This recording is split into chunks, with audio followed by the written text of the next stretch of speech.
আমি যখন সংসদ সদস্য ছিলাম তখন একটা গোয়েন্দা সংস্থার লোক বেশ কয়েকবার আমার কাছে এসেছিল, মানে ডিজিএফআইয়ের কিছু কর্মকর্তা আসছিলেন। তারা চাচ্ছিলেন যে মানে পাহাড়ে সেনাবাহিনীর পক্ষে কথা বলার মতো, কলম ধরার মতো আমাদের এই সোসাইটিতে কোনো এলিট নেই।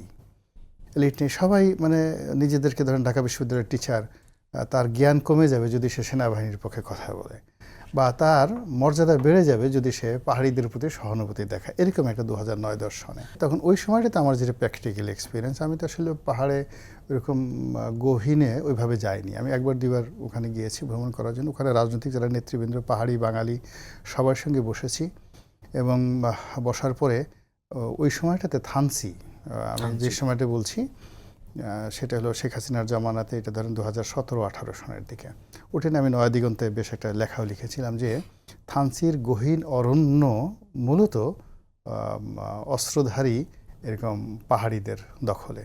এর একটা বিরাট অংশ কুকিচিন আছে, বিরাট অংশ আরাকান আর্মি। আরাকান আর্মি তখন এতটার মতো শক্তিশালী হয়নি, এবং ওই গহীন অরণ্যে ওদের 10,000 টাকা করে মাসে বেতন, সশস্ত্র পোশাক পরা আরাকান আর্মির লোক বাংলাদেশের অরণ্যে বসে সে আরাকানে, মানে ওখানে সে তারা সশস্ত্র অপারেশন চালাতো। দেখে থাকবেন যে বিভিন্ন গণমাধ্যমে কিন্তু ছবি সহ রিপোর্ট হয়েছে। রাইট।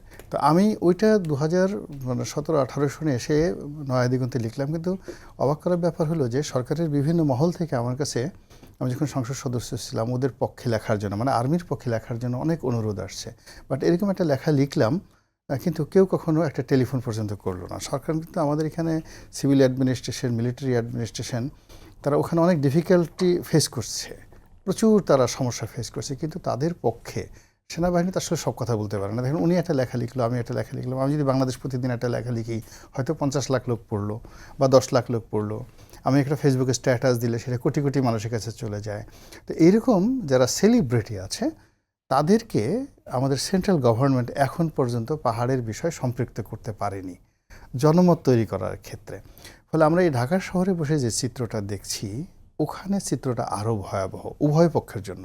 আমি পাহাড়িদের সাথে যখন কথা বলেছি, তাদের কথা শুনে আপনি মানে কেঁদে দেবেন, কান্না করবেন। পাহাড়িদের সমস্যা কিন্তু বাঙালির না। ওখানে পাহাড়িদের মধ্যে অন্ততপক্ষে কয়েকশো গ্রুপ রয়েছে, তারা নিজেরা মারামারি করে, ডাকাতি করে করে আলটিমেটলি তারা ক্ষেত্র বিশেষে বাঙালিদের কাছে এসে আশ্রয় নেয়।